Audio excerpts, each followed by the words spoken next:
Asoosamaawwii kutaa ja'affaa barreessaan Isaayyaas Hordofaa. Ammas ofitti qabee morma ishee jala dhungatee, atimmaa ishee qofa osoo hin taane shamarran addunyaa hundi akka caaltu nan beeka.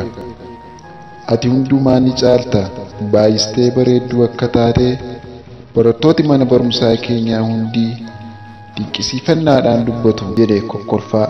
Isheenis wajjin kokkofaltee morma isaa jala dhungatte. Latiikoo, atis baay'istee bareedaadha. Garuu durbi Immaabetiin caaltu akka jirtu erga bartee Immaabetiin maaliif filattere?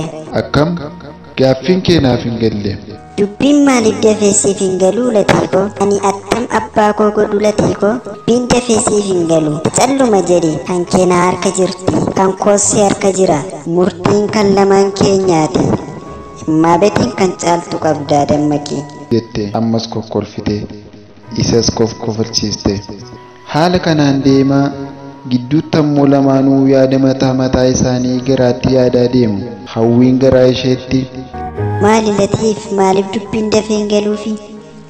Kana caalaa maal jedhee itti himu? Yeroon isa dhungadhu homtuu ittiin dhaga'amu? Amma utuu Immaabetiin argate akkamitti ishee dhungata jetti turte. Latiinis garaa isaatti, intalli kun sin barbaachisu, kan kee na harka jirti, kan koossi harka jira, jaalallee qabda, jaalallee gara biraa sin barbaachisu jechuun ishee maal jechuu isheeti? Jaalallee nani qabu ishee kami? Yaa Waaqayyo, dhiphoon kun maal inni jedha ture. Hawwiin durattuu ofumaa isa dhoksite malee ijoolleen durbaa isheetti dhiyaatan baay'een, obboleessi kee kun maaliif namatti boonaa? Nama hin dubbisu, haala isaatu akkasii, wal nu barsiisi jedhanii guyyaa hundumaa akka ishee rakkisan itti himuun barbaanne. Yeroo ijoolleen durbaa kunniin akkas jedhanii ishee gaafatan hinaaffaadhaan garaan ishee gubata. Garuu hinaaffaan ishee kun akka irraa hin beeksisne baay'ee yaalti turte. Latii wajjin utuu deemaa jiranii durbi isaan bira darbuu dhuftee ijaan isa ilaaltu baay'ee gubatti. Hiriyaa koo kana durbi gara biraan gaaf tokko narraa fudhachuun ishee hin oolu jechuudhaan baay'ee yaaddofti.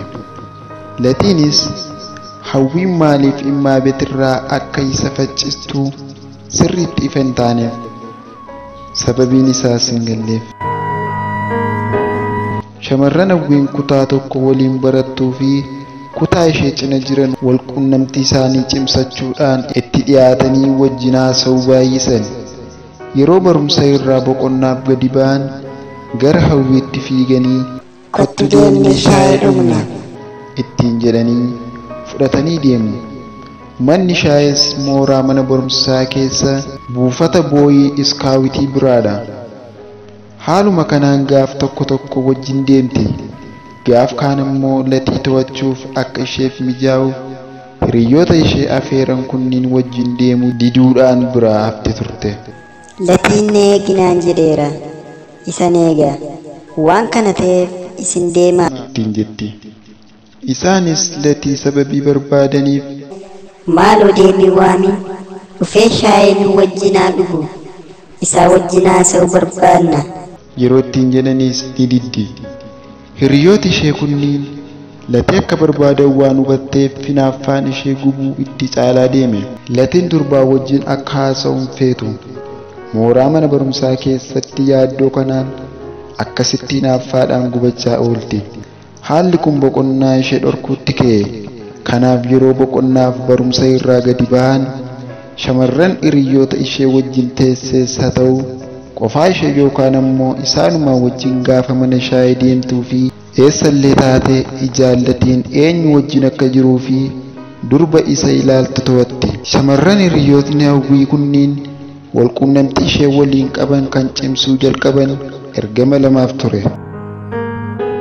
Tokko dargaggoota hawwii barbaadaniin kan eegaman yoo ta'u, lammaffaan ammoo shamarran Latii karaa isheetiin firoomsachuu barbaadanidha.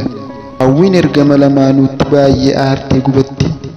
Gaaf tokko hiriyooti hawwii sindaatu Doodetii fi Immaabeet mooraa mana barumsaa keessatti gaaddisa mukaa burtukaana jala taa'anii haasa'u turani.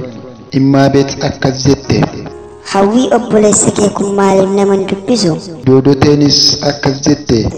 Hawwii maaloo obboleessa kee wajjin wal nu barsiisi. Sindaatuunis dabaltee akkas jette. Obboleessi kee Latiin baay'isee bareeda. Utuu boyfriendii koo ta'ee. Immaabeet akkas jette. Kan akka koo jaalala isaa waadame jira laata? Hawwii maaloo obboleessa kee wajjin wal nu barsiisi.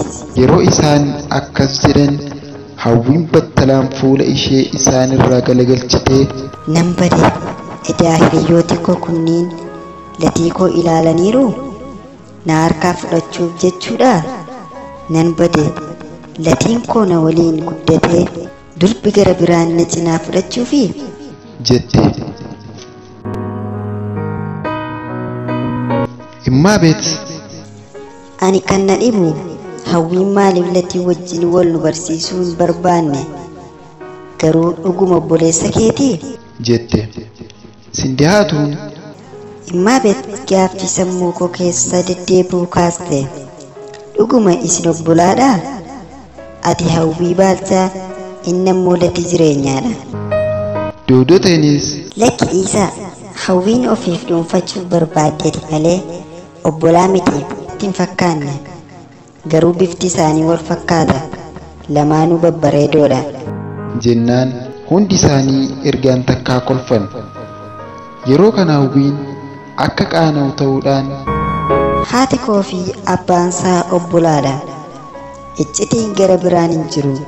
Ani isaa wajjin dubbii akkasii haasa'ee hin beeku. Inni ijoollee durbaa wajjin qoosaa akkasii hin barbaadu. Inni akkuma isinis beektan xiyyeeffannaan isaa barumsaadha. Kanaaf lammata waa'ee akkanaa natti hin kaasinaa. Amma yoon ijoolleen durbaasii wajjin wal baruu barbaadu jedhee itti hime natti eekama jette. Garaa ishee keessatti garuu maal abbaa koo godhu hiriyooti koo kunniin Latii koo narraa fudhachuufi itti turte. Yaadaan fagaattee deemuu ishee kan hubatan hiriyooti ishee kunneenis Immaabeet akkas jette. Hawwii maal akka durbummaa gattee maaliif yaadi si bade? Naan hundi isaanii ergaan takkaa kolfa isaanii gadhiisan. Hawwiin garuu kolfa isaanii kan akka hin jaallanne fuula ishee irraa beekama ture. Garuu afaan ishee qabattee calluma jettee isaan ilaalaa erga turtee booda. Immaabeet ati immoo calluma jettee qoosta. Ani durbummaa yeroo gattu attam akka taatu hin beeku giiftii koo. Ani ammallee durba duudaadha. Durbummaa koo hin ganne. Tarii isin durbummaa gattaniittu kanaaf akkas jettu. Haala kanas beektu jechuudha jettee kofaltee hiriyoota ishees kofalchiiste. Hawwiin haala shamarran Latii barbaadanii hubattee to'annaa Latii irratti gootu cimsite. Yeroo mana barumsaatii manatti deebi'an daftarii isaa fuutee keessa isaa sakattaate. Akkuma dargaggootni xalaa ishee barreessanii daftarii keessa kaa'aniif isaafis dubarri isa barbaaddu akkas gooti amantaa jedhu qabdi. Haati hattuun intala namantu akkuma jedhamu ta'uu isaati dubbi. Latiin garuu haala hawwiin itti agarsiiftu kana sirriitti hubachuu hin dandeenye. Kan isheen itti dubbatte irraa ka'ee sammuu isaa keessatti gaaffii baay'ee of gaafata. Intalli kun maal jechuu isheeti? Abbaa fi haati koollee hanga kana nan to'atan. Latii koo kan Immaabeetii caaltu ani si qopheesseera kan jettu. Ishee kam ilaata? Dubbiin maaliif dafee siif hin galu Latii koo? Ani attam abbaa koo godhu Latii koo? Dubbiin dafee siif hin galu. Ati calluma jedhi kan kee na harka jirti kan koos si harka jira. Murtiin kan lamaan keenyaati. Immaabeetiin kan caaltu si argeera kan jettee dubbatte sun yeroo qofaa isaa taa'u sammuu isaa keessa deddeebi'a. Gaaf tokko guyyaa dilbataa Hawwii fi Latiin mana hawwiifaa ta'anii raadiyoo Itoophiyaa sagantaa filannaa sirbaa darbaa jiru utuu dhaggeeffachaa jiranii hiriyyaan Hawwii Immaabeet Latii jireenyaaf sirba Hiruut Baqqalaa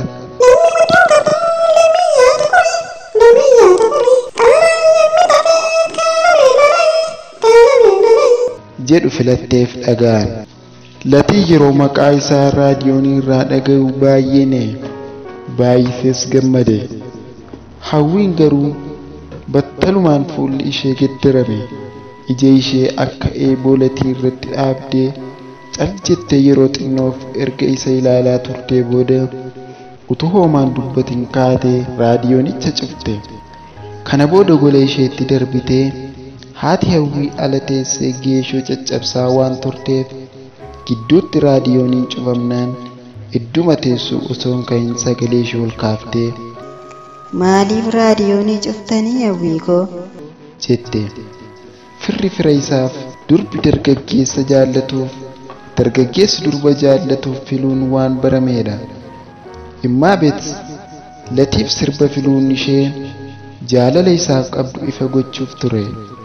Haati hawwii raadiyoonii maaliif cuftan jennaan Latiin ka'ee bane. Battala kana hawwiin golaa baatee raadiyoonicha deebistee cufte. Maal taate hawwii koo? jedhe. Hawwii koo naan hin jedhin, Imaabeet koo jedhi. Kan kee Imaabeeti. Hawwii koo, ati Imaabeet jaalallee koo akka taatu maaliif hin barbaanne? Jaalallee gara biraanii qabdi moo maaliif? jedhe. Hawwiin garuu utuu waan dubbatiin inaaffaan ishee gube. Utuu gaaffii isaaf deebiin kenniniif calluma jettee, gowwaa ati nama akkamiitii? Maaliif yeroo sitti himan dubbiin dafee siif hin galu? Yoo jaalalleen qabdu taate maal goota? Lammaffaa waa'ee ishee akkanatti hin kaafne jettee deemtee raadiyoonii bante. Garuu sirbi isaaf filame raawwateera. Yeroo kana Latiin ammoo dabaree isaa aaree utuu waan dubbatiin mana hawwiifaa keessaa ba'e. Hawwiin jaalalaa fi fedhii Latiif qabdu haala garaa garaan isaaf mul'isuu yaalteetti. Inni garuu kan isheen jettuuf yaadduu hin hubanne. Isheen dubara gara biraatti dabarsitee isa kennuu hin barbaanne. Dargaggeessa gara biraatti of kennuus hin barbaanne. Jaalala cimaa Latiirraa qabdutu ishee keessatti wajjin guddatee yoo nageetu boqonnaa ishee dhowwe. Jaalala dhugaa kan horiin hin argamne, kan hin geddaramnetu ishee keessa jira. Innis akkasuma ishee jaallata. Garuu jaalalli Latii keessa jiru kan obboleettummaati. Akka obboleettii isaatti malee akka lagaatti ilaalee fedhii dargaggummaa isaatiif ishee yaadeen beeku. Kanaaf hubachuu dadhabe malee isheen akka barbaaddetti itti siqxee ammattee dhungatti. Kan garaan ishee yaadee itti dubbattee fedhii ishee guuttatti. Kanaaf hinaaffaan akkas ishee godha. Latii malee dhiirri tokko illee kan ija ishee guutee garaadhaa jaallachuu dandeessu akka jiru ittiin fakkaatu.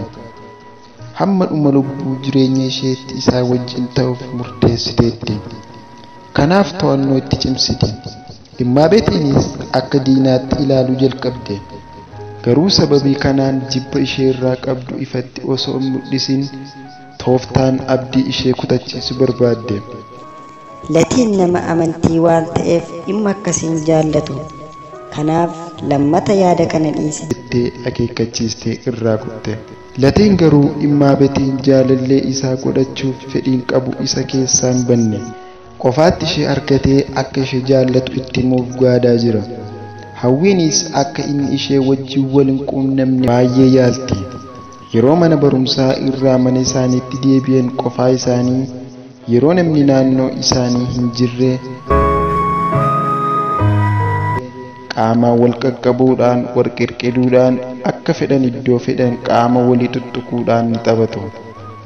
Hawwiin wal'aansoo qabdee yeroo inni beekaa mo'amee kufu irra aantee yookaan cina isaatiin taatee ammattee maddii isaa morma isaa jala dhungatti. Inni garuu ija jaalala obbolummaatiin ilaalee ishee wajjin taphata malee hamma ammaatti akka jaalalli ishee maraachaa jiru hin beeku. Al takka takka hawwiin qofaa ishee maali yaadi isaa ittiin dhaga'amu laata?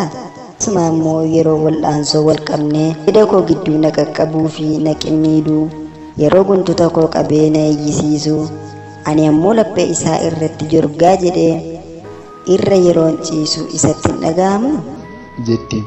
Latiin akka fedhe bakka fedhe qaama ishee yoo tuqee daangaatti gootee isa hin dhowwitu. guutummaan namummaa ishee isaaf akka ta'u erga murteessitee turteetti. Laxiinis fedhiin dhiirummaa isaa itti dhaga'amuu erga jalqabee bubbuleera. Hawwiin isa jaallattee maraachaa akka jirtu garuu hamma yoonaatti hin hubanne. Keessumaa immoo Immaabeet malee ijoolleen dubaraa Latii barbaadan baay'ee waan ta'aniif hinaaffaan akka abiddaa baay'ee ishee gubaa jira.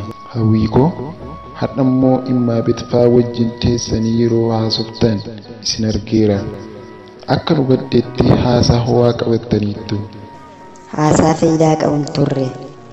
Ati garuu ammallee Immaabeetiin alaala dhaabbattee ishee hordofaa jirta jechuudha miti? Jaalalli ishee wajjin maaliif akka wal loltee fi amma immoo akkamitti akka raaramte nutti himte. Hundi isaanii jaalallee qabu. Immaabeet jaalallee qabdi jechuudha? Eeyyee maali? Hoomaa miti, isaan gidduudhaa jaalallee kan hin qabnes qofaadha jechuudha. Ani moo? Eeyyee. Dogongorteetta. Akkam qabda jechuudha hawwii koo?